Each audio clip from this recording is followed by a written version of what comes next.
नमस्कार, यो हो ग्यालेक्सी प्रदेश न्यूज। सुरुवातमा हेडलाइन्स।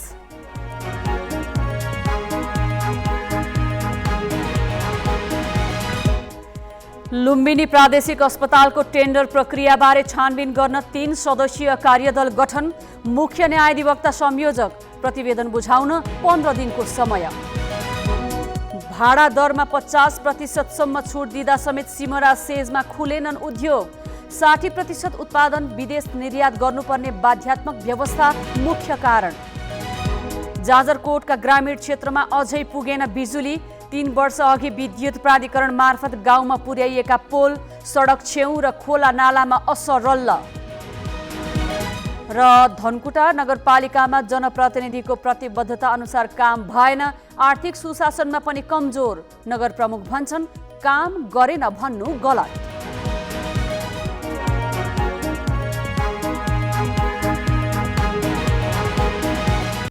अब न्यूज विस्तारमा। प्रदेश पूर्वाधार विकास समितिले लुम्बिनी प्रादेशिक अस्पतालको टेन्डर प्रक्रियामा विवादका विषयमा छानबिन गर्न कार्यदल गठन गरेको छ। समितिको बैठकले मुख्य न्यायाधिवक्ता कृष्ण सुवेदीको संयोजकत्वमा 3 सदस्यीय कार्यदल गठन गरेको हो। कार्यदलको सदस्यमा कानुन मन्त्रालयका सचिव राजेन्द्र थापा र ग्रामीण, शहरी तथा पर्यटन मन्त्रालयका सचिव महेश चन्द्र न्यौपाने छन्। प्रादेशिक अस्पतालको टेन्डर प्रक्रियामा भएको अनियमितताबारे अध्ययन गरी प्रतिवेदन बुझाउन कार्यदललाई 15 दिनको समय दिइएको छ। प्रदेश अस्पतालको टेन्डर आह्वानमा आर्थिक चलखेल भएको स्वीकार्दै चैत 14 गते लुम्बिनी प्रदेश पूर्वाधार विकास प्राधिकरणका प्रमुख कार्यकारी अधिकृत अनन्तराम घिमिरेले राजीनामा दिएका थिए। उनको राजीनामा मुख्यमन्त्री तथा मन्त्री परिषदको कार्यालयमा दर्ता भइसकेको छ। 10 वर्षे माओवादी सशस्त्र विद्रोहका समय सबैभन्दा बढी दुःख, पीडा र यातना रोल्पाका जनताले पाए। रोल्पालीले तत्कालीन विद्रोही माओवादीबाट परिवर्तनका अनेकौं आश्वासन पनि पाएका थिए। उपराष्ट्रपति, सभामुख सहित गृह, अर्थमन्त्री पनि उनीहरूकै जिल्लावासी भए। तर माओवादी शान्ति प्रक्रियामा फर्किएको 1.5 दशक बितिसक्दा पनि रोल्पाको अवस्था भने फेरिएको छैन। रोल्पालीले अझै परिवर्तनको महसुस गर्न पाएका छैनन्। रोल्पाबाट उद्घोष भएको सशस्त्र द्वन्द्वमा देशभर 17,000ले ज्यान गुमाए। रोल्पाको सुनछहारी गाउँपालिकाको झेबाङ र गाउँवासी सबैभन्दा बढी मारे। गाउँका मात्रै 48 जनाले ज्यान गुमाएका छन्। समाज र राष्ट्र परिवर्तनका खातिर द्वन्द्वमा ज्यान गुमाए पनि सुनछहारीका झेबाङ, गाम, बासा र ग्याङवाङले अहिलेसम्म परिवर्तन महसुस गर्न भने पाएको छैन। रोल्पाकै नन्दबहादुर पुन उपराष्ट्रपति, कृष्णबहादुर महरा र वंशरी घरती सभामुख तथा वर्षमान पुन अर्थमन्त्री बने। तर झिना मसिना आयोजना बाहेक मुहार फेर्न गरिएका कुनै कार्यक्रम देख्न रोल्पालीले पाएनन्। पानी समस्या छ, अनि बिजुली समस्या छ, बाटोको समस्या छ। के भन्छ पाससम्म चाहिँ अब सरकारी छ या अरू पनि सबै निजी हो, गाउँले चलाइरहेको छ कि छैन। नेताहरूले ल्यान्छन् ल्यान्छन् भन्छ, सबै उम्नुमा स्वाम बनाउँछ। के भन्ने हामीले माथि हामी पुग्न सक्दैन, हामी बोल्न सक्दैन। माथि गएर कहाँ छ उसको अफिस के छ हामीलाई थाहा छैन। हाम्रो थाहा छ, हामी थाहा छ भने नि। गाउँमा मोटर बाटोकै सुविधा छैन। दैनिक उपभोग्य वस्तु घोडा र खच्चडमा महँगो भाडा तिरेर लैजानु परेको छ। अर्थात् गाउँ दुःखै दुःखमा छ। तत्कालीन द्वन्द्वको समयमा पाएको दुःख र आश्वासन भन्दा अहिलेको पीडा थप कष्टकर रहेको उनीहरूको दुखेसो छ। सबभन्दा बढी चाहिँ रगत बगाउने भनेको अहिलेको सुनछरी गाउँपालिका अन्तर्गत जेलबाङ र गाम। र जेलबाङमा चाहिँ लगभग 72 जनाले जीवन गुमाए र रोल्पामा गाममा चाहिँ तपाईँको चाहिँ 48 जनाले चाहिँ ज्यान गुमाए। र अहिले चाहिँ उनीहरूले चाहिँ त्यसो गर्दा गरे 17,500 मान्छेको चाहिँ रगतमा खेल्दै चाहिँ उनीहरू सत्तामा पुगे। हिजो ती नेताहरू यो ठाउँमा चाहिँ संरक्षित भए। यही नेताहरू यही गाउँमा चाहिँ यहाँको जनताले गरेको चाहिँ पसिनाको चाहिँ आटो ढिँडो पिठो खाएर चाहिँ उनीहरू सुरक्षित भए। र आज यही ठाउँले उनीहरूले फर्किरहेका छैनन्। र देख्नुभयो तपाईँहरूले यहाँ खै त्यहाँ विद्युत छ। गाउँमा विद्यालय सञ्चालनका लागि पनि गाउँलेले आफै रकम जोहो गर्छन्। प्रत्येक घरबाट पैसा सङ्कलन गरेर उनीहरूले 5 देखि 8 सम्म कक्षा सञ्चालन गरेका छन्। त्यसपछिको पढाइका लागि दैनिक 5 घण्टासम्म पैदल हिँड्नुपर्छ। काठमाडौँका स्कुलहरूसँग हामी प्रतिस्पर्धा गर्नुपर्छ पछि त अब लोकसेवा जागिरहरू गर्नलाई। त्यही भएर हामी उहाँको विद्यार्थीहरूसँग हामी प्रतिस्पर्धा गर्न सक्दैनौँ सर। त्यही भएर चाहिँ हाम्रो शिक्षामा चाहिँ मेन कुरो हाम्रो स्कुल पनि डस्कचियासम्म छैन सर, त्यो छ सर। अहिलेको 21औं शताब्दीमा सर हाम्रो गाउँठाउँमा बाटो छैन कि सर, यो एकदम दुर्भाग्य भन्नुपर्छ सर। यो चाहिँ हाम्रो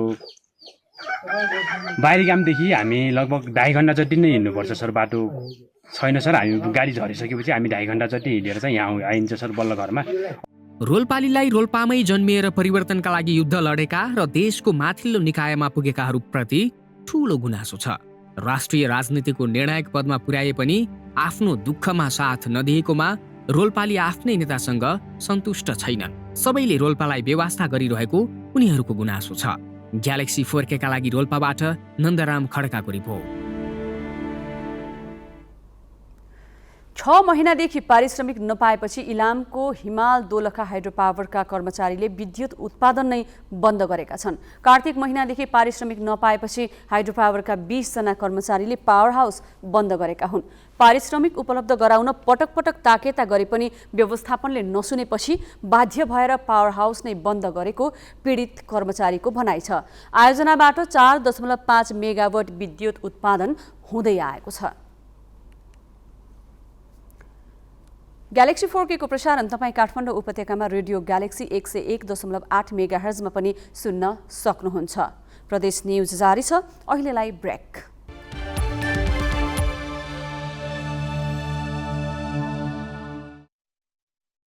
अब बाँकी न्यूज।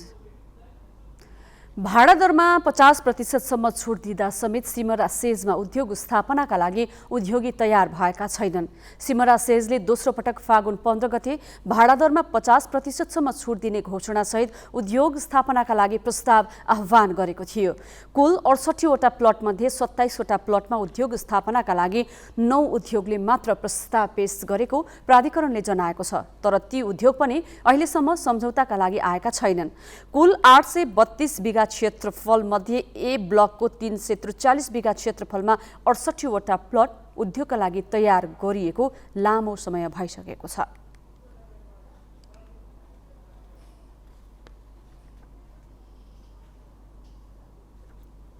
भौतिक रूपमा हाम्रो संरचनाहरू सबै बनिसकेको अवस्था छ। हाम्रो प्रशासनिक भवन लगायतको हाम्रो यहाँभित्र बनेको बिमा, ब्याङ्क, इन्सुरेन्स, अनि त्यसपछि लगायत day care, polyclinic, post office, custom, public toilet लगायत हाम्रो भित्र बन्नुपर्ने संरचनाहरू ढल, अनि त्यसपछि ट्रिटमेन्ट प्लान्ट, ओभरहेड ट्याङ्की, खानेपानीको लागि पनि सबै काम सकिसकेको छ। विद्युतीकरणको लागि अन्तिम चरणमा अब 2-4 दिनमा हामीले विद्युतको काम पनि सकिने अवस्थामा छ। सेजमा उत्पादन भएका मध्ये 60% सामग्री विदेश निर्यात गर्नुपर्ने बाध्यात्मक अवस्थाका कारण पनि उद्योगीको आकर्षण घटेको हो। यस प्रावधान हटाएर आन्तरिक खपत हुने खालका उद्योग सञ्चालनमा प्रोत्साहन गर्न समेत उद्योगीले सुझाएका छन्। ग्लोबलाइजेसन भइसकेको छ। ठुलो माछाले सानो माछालाई जहिले पनि खाइदिन्छ र यस कारणले हामीले पनि आफ्नै देशमा आत्मनिर्भर बन्नलाई भने यस्ता पनि धेरै उत्पादनहरू छन् जुन कि हामी गर्न सक्छौँ। हाम्रै देशमा त्यसको खपत होस्, हाम्रोसँग र मेटेरियल पनि मतलब सकेसम्म हाम्रो देशकै लागोस्, नभए भने इम्पोर्ट गरेर पनि पहिला हामी आफ्नो उत्पादन जुन इम्पोर्ट जुन गर्छौँ त्यो चिज चाहिँ हामीले आफ्नो देशमा चाहिँ त्यो उद्योगबाट सञ्चालन गरेर हामी निकाल्न सक्यौँ भने त्यसले पनि हामीले धेरै टेवा हुन्छ। निर्यात प्रवर्धन गर्ने उद्योग स्थापना र प्रवर्धनका लागि सरकारले करिब 1 अर्ब 37 करोड लगानी गरेर बाराको सिमरामा सेज स्थापना गरेको हो। सिमरा सेजमा विद्युत, सडक, खानेपानी, प्रशासनिक भवन, ब्याङ्क, बिमा, हुलाक, स्वास्थ्य चौकी, भन्सार, आवास लगायतका आवश्यकीय संरचना निर्माण सम्पन्न भइसकेको सेज प्राधिकरणले जनाएको छ। जाजरकोटका ग्रामीण क्षेत्रमा बिजुली पुर्याउने उद्देश्यले 3 वर्ष अघि विद्युत प्राधिकरण मार्फत गाउँमा पुर्याइएको पोल अहिले पनि सडक छेउ र खोला नालामा असरल्ल छन्। केही पोल खोलाले बगाएर लगिसकेको छ, तर यस विषयमा विद्युत प्राधिकरण भने बेखबर छ। खलङ्गाबाट ऋणमा हुँदै नलगाडसम्म बिजुली विस्तारको जिम्मा पाएको आरके कन्स्ट्रक्सन 2072 सालमा विद्युत प्राधिकरण सुर्खेतसँग सम्झौतासँगै 50% पेस्की लिएर बेपत्ता छ। त्यस्तै 5 काटिया, नलगाड, बारेकोटसम्मको ठेक्का पाएको साईबाबा एन्ड तारा कन्स्ट्रक्सनका ठेकेदार तेजेन्द्र विक्रम शाह र नलगाड नगरपालिकाको दल्ली हुँदै तल्लु बगरसम्म ठेक्का पाएको रमण निर्माण सेवाका ठेकेदार टोप बहादुर थापाको अवस्था पनि फरक छैन। उनीहरूलाई प्राधिकरणले 3 वर्ष अघि 1027वटा पोल उपलब्ध गराएको थियो, तर उनीहरूले अहिलेसम्म काम गर्ने सुरसार गरेका छैनन्। नलगाड नगरपालिका र बारेकोट गाउँपालिकाका विभिन्न ठाउँमा 6 महिनामा काम सम्पन्न गरी बिजुली पुर्याउने लक्ष्य लिएको प्राधिकरणले नै ठेकेदार कम्पनीलाई संरक्षण गरेको जनप्रतिनिधिको आरोप छ। वार्ड नम्बर 11 को चाहिँ मटेलादेखि इबत सिप्लेन हुँदै हाम्रो नगर प्रमुखज्यूको गाउँ भेरियासम्म जाने लाइन पनि चाहिँ अल्पत्रै बनाएको छ आरके कम्पनीले। अनि यतातिर चाहिँ हाम्रो चाहिँ खलङ्गा बजारबाट चाहिँ यो 52 5 गतिया लाइन पनि आरके कम्पनीकै रहेछ, त्यहाँ पनि अल्पत्त अवस्थामा चाहिँ छोडेको अवस्था छ। अब अलिकति चाहिँ शक्ति र पावरको आडमा आरके कम्पनी भनेको ठुलो माछा हो भन्ने सुन्छौँ हामी, तर उहाँको इन्जिनियरसँग त्यो नारायण लम्सालसँग बेला बेलामा चाहिँ कुराकानी चाहिँ हाम्रो हुन्छ, तर उहाँहरू आउँछु सामान पठाउँछु भन्नुहुन्छ, तर उहाँहरू चाहिँ तिरी नराखेको अवस्था चाहिँ हो। पटक पटक पत्राचार गर्दा पनि प्राधिकरणले नसुनेको स्थानीयको गुनासो छ। विद्युत प्रणालीले पनि खासै ध्यान नदिएको जस्तो पनि लाग्छ मलाई। त्यसपछि सबभन्दा चाहिँ गैर जिम्मेवार चाहिँ नलगाड नगरपालिका नै हुनुपर्छ, किनकि नगरपालिकाले 4-5 वर्षसम्म पोल ल्याएर थन्काउँदा, पोल बगाउँदा, बाढीले लिँदा पनि नगरपालिकाले कुनै पनि चासो नदिएको जस्तो लाग्छ मलाई। सबभन्दा गैर जिम्मेवार चाहिँ नगरपालिका हुनुपर्छ। त्यसपछि ओडाहरू कुन कुन ओडामा आयो पोल, कुन कुन ओडामा तार आयो, कुन कुन ओडामा सामान आयो, त्यसको कुनै पनि हिसाब नराख्ने अथवा काम ठेकेदारले गरेन भने ठेकेदारको कामलाई पनि नहेरिदिने सबभन्दा चाहिँ कमजोरी चाहिँ नलगाड नगरपालिका ओडाहरू र अनि त्यसपछि चाहिँ विद्युत प्रणालीमा पनि हल्का अब लापरवाही नै छ। विद्युत प्राधिकरणमा जाजरकोट वितरण केन्द्रले भने 1-2 दिनभित्रै काम सुरु भइहाल्ने रेडिमेड जवाफ दिने गरेको छ। तलबाट चाहिँ भिरमा गएको पोलहरू ल्याएर माथि राख्ने काम भइरहेछ। त्यो राख्न साथ उहाँले पोल गाड्ने काम स्टार्ट गर्नुहुन्छ। अर्को नलगाडकै दल्लीदेखि तल्लो बगर भन्ने रमन निर्माण सेवाको हो, त्यो काम पनि अब 2-3 दिनमा स्टार्ट हुन्छ। बिचमा उहाँको कर्मचारी चाहिँ काम गर्दा अलिक घाइते भएको थियो, त्यही भएर काम 2-3 दिनलाई चाहिँ रोक्या हो। अब मैले उहाँलाई हिजो हाम्रो मिटिङ थियो, दुईटै ठेकेदारसँग हिजो मिटिङ थियो, उहाँले चाहिँ अब काम गर्नुहुन्छ। गाउँमा कति पोल पुगे, कति तार पुग्यो, कति पोल खोलाले बगायो भन्ने प्राधिकरणसँग कुनै तथ्याङ्क छैन। अहिले पनि नलगाड र बारेकोटवासी टुकी र सल्लाहको दियालोको भरमा रात बिताउँदै आएका छन्। ग्यालेक्सी फोकेका लागि जाजरकोटबाट पदम केसीको रिपोर्ट। अब रिपोर्ट कार्डको पालो। आजको रिपोर्ट कार्डमा कुमार बस्नेतको सहयोगमा तयार पारिएको धनकुटा नगरपालिकाको 5 वर्षीय कार्यकालको लेखाजोखा। 2074 असार 14 गते भएको स्थानीय निर्वाचनमा धनकुटा नगरपालिकाको नेतृत्व नेकपा एमाले गर्ने अवसर पायो। नेपाली कांग्रेसका दिनेश राई 114 मत अन्तरले पराजित भएका थिए। उपप्रमुखमा एमालेकै शकुन्तला बस्नेत विजय भएकी थिइन्। धनकुटा नगरपालिकामा 10 वटा वडा रहेकोमा एमाले 5 वटा वडा जितेको थियो। नगर विकासका जस्ता नारा दिएर उनीहरू चुनावमा होमिए, परिणाम त्यस्तो आएन। प्रतिबद्धता अनुसार काम नहुँदा नगरवासी जनप्रतिनिधिसँग सन्तुष्ट छैनन्। हामीले सोचेका थियौँ उहाँहरूले साँच्चै नै जनतालाई न्याय दिलाउनुहुन्छ होला, साँच्चै नै जनताको जीवनस्तरलाई उकास्नुहुन्छ होला, साँच्चै नै नगरमा एक किसिमको नयाँ जनलहर छाउँछ होला भन्ने लागेको थियो। तर त्यसको विपरीत आज हामीले धनकुटा नगरपालिकालाई चाहिँ एउटा व्यतिथिको एउटा केन्द्र र दलाल प्रवृत्तिहरू चाहिँ हाबी भएको त्यहाँनिर देख्यौँ। त्यसले गर्दाखेरि यो नगरपालिकाको यो समीक्षा गर्दाखेरि, यो 5 वर्षको समीक्षा गर्दाखेरि त्यहाँ खासै त्यस्तो कुनै पनि कार्यक्रमहरू नभएको हामीले पाएका छौँ। नगरपालिकाले शुद्ध खानेपानी वितरण गर्ने प्रतिबद्धता पूरा गरेन। अहिले पनि नगरवासी उपभोक्ता समितिले विगतदेखि नै सञ्चालन गरिरहेको आयोजना मार्फत खुलाको पानी पिउँछन्। प्रत्येक वडामा एउटा औद्योगिक ग्राम स्थापना गर्ने प्रतिबद्धता पनि पूरा भएन। नमुना योग्य आवास गृह निर्माण गरी सुकुम्बासी घरबारविहीन र मजदुरलाई सहुलियत किस्तामा उपलब्ध गराउने योजना पनि पूरा भएन। त्यस्तै आधुनिक बधशाला, आधुनिक बजार, सार्वजनिक शौचालय, उपभोक्ता भण्डार बजार, मिनी मार्केट र कृषि बजार स्थापना पनि नारामी सीमित भयो। आर्थिक सुशासनमा पनि नगरपालिका कमजोर छ। महालेखा परीक्षकको प्रतिवेदन अनुसार नगरको बेरोजो 20 करोड 78 लाख नागेको छ। नगरपालिकाले भने कृषिमा टनेल वितरण, फुसको छानो हटाएर जस्तापाता वितरण लगायतमा देखिने गरी काम भएको बताएको छ। सडक निर्माण र स्तरोन्नतिमा पनि धेरै काम गरेको नगर प्रमुख चिन्तन तामाङ बताउँछन्। समग्रमा बितेको 5 वर्षमा कसैले नचिताएको काम आफूले गरेको उनको दाबी छ। र पहिलाका जनप्रतिनिधिले गरेको कामहरूभन्दा हामीले धेरै क्षेत्रमा काम गरेका छौँ। खास गरिकन पूर्वाधारहरूको कामहरू भएका छन् हैन। त्यसपछि मान्छेहरूलाई व्यावसायिक बनाउने, गरिबी निवारण गर्ने, स्वास्थ्यको क्षेत्रमा चाहिँ आवश्यक पूर्वाधारहरू बनाउनेदेखि लिएर हामीले एम्बुलेन्स सेवा एउटा निश्चित व्यक्तिहरूलाई चाहिँ निःशुल्क रूपमा उपलब्ध गराएका छौँ। विद्यालयमा इजिआरपी कार्यक्रम लागू गऱ्यौँ। एभोकाडोको राजधानी घोषणा गऱ्यौँ। टिनको छानो 1300 घरधुरीलाई बाँड्यौँ।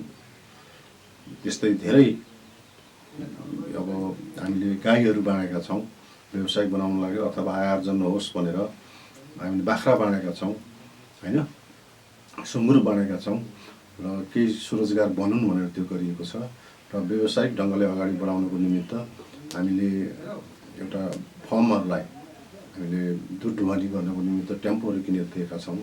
5 वर्ष अघिको निर्वाचनमा एमालेका चिन्तन तामाङ 4933 मत ल्याएर विजय भएका थिए भने निकटतम प्रतिद्वन्दी काङ्ग्रेसका दिनेश राईले 4819 मत प्राप्त गरेका थिए। उपप्रमुखमा एमालेकै शकुन्तला बस्नेतले 5464 मत ल्याएकी थिइन् भने काङ्ग्रेसकी रेणु श्रेष्ठले 3623 मत ल्याएकी थिइन्।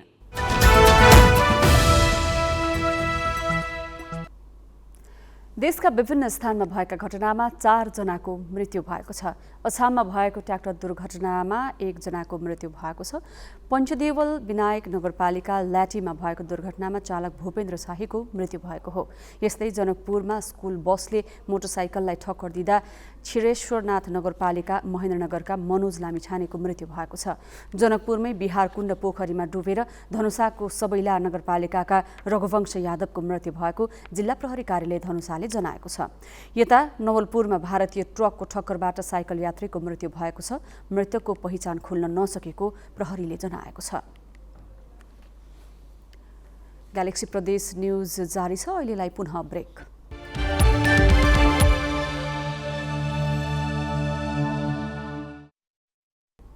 ब्रेकपछि अब बाँकी न्यूज।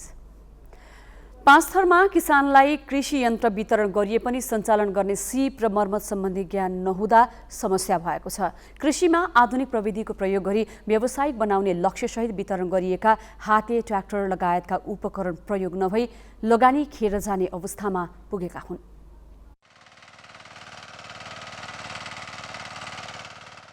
पाँचथरका किसानलाई यान्त्रिक प्रयोगको माध्यमबाट व्यावसायिक बनाउने उद्देश्यले अनुदानमा हाते ट्र्याक्टर वितरण गरियो। तर किसानलाई ट्र्याक्टर चलाउने सिप नसिकाइँदा भने समस्या भएको छ। कतिपय किसानले उपकरण त्यत्तिकै थन्क्याएका छन्। 70,000 रुपैयाँ पर्ने ट्र्याक्टर 30,000 रुपैयाँमा किसानलाई दिइएको थियो। दक्ष प्राविधिकको अभावमा यन्त्र चल्न नसकेपछि लगानी समेत खेर जाने अवस्था रहेको किसानको गुनासो छ। भविष्यको लागि बिग्रिँदाखेरि बनाइदिने र अथवा बिग्रिँदा रिप्लेस गरिदिने लगायतका चाहिँ तपाईँको भविष्यमा यसको सपोर्टहरू हामीले चाहिन्छ। अहिले ल्याएर अब जोत्ने गर्ने अब अहिले सिकेको छैन त्यति धेरै, यहाँको कृषकहरू त्यति धेरै पर्फेक्ट भएको छैन। सिकिसकेपछि भोलि यसको हामीले चाहिँ तपाईँको मजाले जोत्न सक्छौँ, खनजोत गर्न सक्छौँ। यसको चाहिँ तपाईँको भविष्य र स्थायित्व, यसको व्यवस्थापन र स्थायित्वको विषय चाहिँ अहिले अलिकति गम्भीर छ। यस विषयमा चाहिँ राज्यको अलिकति ध्यान आकर्षण भयो भने चाहिँ राम्रो हुन्छ। एकातिर चलाउने सिपको अभाव, अर्कोतिर मर्मत सम्बन्धी ज्ञान नहुँदा समस्या चुलिएको हो। किसान र स्थानीय सरकारको साझेदारीमा कृषि मेसिन खेतसम्म पुग्छन्, केही समय चल्छन्, चलुन्जेल राम्रो सहयोग हुन्छ। जब यन्त्र बिग्रन्छ त्यसपछि किसान समस्यामा पर्छन्। कतैबाट पनि प्राविधिक सहयोग मिल्दैन। मेसिन बेच्ने निकायले तोकिएको समयभन्दा बढी प्राविधिक सहयोग दिन नसक्ने बताउँछ। किसान आफैले मर्मत गर्ने ल्याकत राख्दैनन्। हामीले अब ज्ञान जति लिएका छौँ अब साधारण किसिमको हेर्ने भने चाहिँ तालिममा जाने चाहिँ मैले धेरै कोसिस गरेको यस सम्बन्धीमा चाहिँ यो चाहिँ अलि भित्री ज्ञान चाहिँ छैन तर हामी किसानले चलाउन जान्नुपर्छ र यसलाई सदुपयोग गर्न सिक्नु पनि पर्छ पाएँ भनेर लापरवाही गर्ने होइन मिसिनै दिनेछु अब यसलाई हामीले परिमार्जन गर्दै जाँदाखेरि हामीले ब्रान्डलाई हामीले सजेसन दिन्छौँ त्यो ब्रान्डले किसानलाई दुई अनुसारको परिमार्जन गरेर मिसिन गरेर आइरहेका छन् सिप अभाव सम्बन्धी समस्या चुलिँदै गएपछि बल्ल कृषि ज्ञान केन्द्रले तालिमको व्यवस्था अघि बढाएको छ। यसअघि मेसिनको स्थायित्व र प्रयोग विधिका बारेमा तालिम दिए पनि पर्याप्त नभएको कृषि ज्ञान केन्द्रको भनाइ छ। स्थानीय तहले अहिले यो मेसिनरी औजारको प्रयोगलाई प्रवर्धन गर्नलाई गाउँपालिका नगरपालिकाहरूले पनि फार्म मेसिनरीहरू वितरण गरेको अवस्था छ। यस्तोमा चाहिँ हामीले पनि अब त्यो स्किलका विभिन्न त्यो सञ्चालन मेसिनरी सञ्चालनका स्किलका तालिमहरू मर्मत सम्भारका तालिमहरू दिनुपर्ने आवश्यकता छ र कति ठाउँमा चाहिँ सञ्चालन पनि भइरहेको अवस्था छ। यो उत्पादक वितरकहरूले पनि मेसिनरी वितरकहरूले पनि यो खालका तालिमहरू चाहिँ सञ्चालन गर्न थालिसकेको अवस्था छ। हरेक स्थानीय तहले प्रविधि मार्फत किसानको जीवनस्तर उकास्न यान्त्रिकीकरणमा ठूलो लगानी गर्छन् तर स्थायित्वको लागि भने काम भएको देखिन्न। यसले लगानी बालुवामा पानी हुने त होइन भन्ने आशंका उब्जाएको छ। ग्यालेक्सी फोकेका लागि 5 थरबाट सरोज शर्माको रिपोर्ट। कोभिड संक्रमण कम भएसँगै मुस्ताङमा आन्तरिक तथा बाह्य पर्यटकको चहल पहल बढेको छ। स्थलमार्ग र हवाई मार्ग भएर दैनिक करिब 3000 पर्यटक मुस्ताङ भित्रिन थालेका छन्। कोभिडका कारण लामो समय थलिएको व्यवसाय पर्यटकको आगमनले पुनः लयमा फर्कन थालेको भन्दै व्यवसाय पनि उत्साहित बनेका छन्। आन्तरिक तथा बाह्य पर्यटकका लागि आकर्षणको केन्द्रका रूपमा रहेको मुस्ताङमा दैनिक 15 हवाई उडान हुन थालेको जोमसोम विमानस्थलले जनाएको छ। त्यसैगरी म्याग्दी सदरमुकाम बेनीदेखि यातायातका साधन मार्फत मुस्ताङ जानेको संख्यामा पनि उल्लेख्य वृद्धि भएको छ। बेनी जोमसोम सडकमा सवारी साधनको बाक्लो लाइन देखिन थालेको छ। मुस्ताङ घुम्नका लागि उपयुक्त मौसम भएकाले पनि आन्तरिक तथा बाह्य पर्यटकको चाप बढेको जोमसोमका व्यवसायी बताउँछन्। उपल्लो मुस्ताङको लोमान्थाङमा लगाउने तीजी मेलाको रौनक पनि सुरु भएकाले काठमाडौँ पोखरा सहितका ठाउँमा रहेका जिल्लावासी पनि फर्कन थालेका छन्। मुस्ताङ घुम्न जाने बाह्य पर्यटकमा भारतीय नागरिक सबैभन्दा बढी छन्। ग्यालेक्सी प्रदेश न्यूज सक्नु अघि हेडलाइन्स।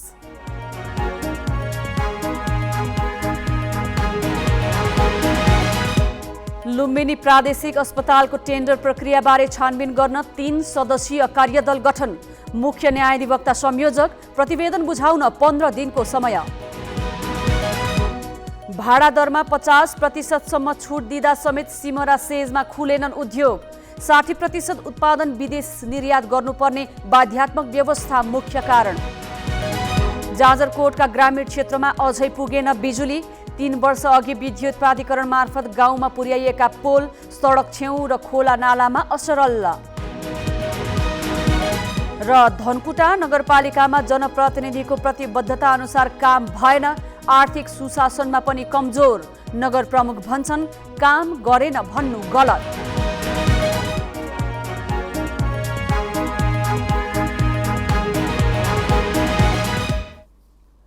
ग्यालेक्सी प्रदेश न्यूज अहिलेलाई सकियो। 8 बजे ग्यालेक्सी न्यूज आवर लिएर आउनेछौँ। नमस्ते।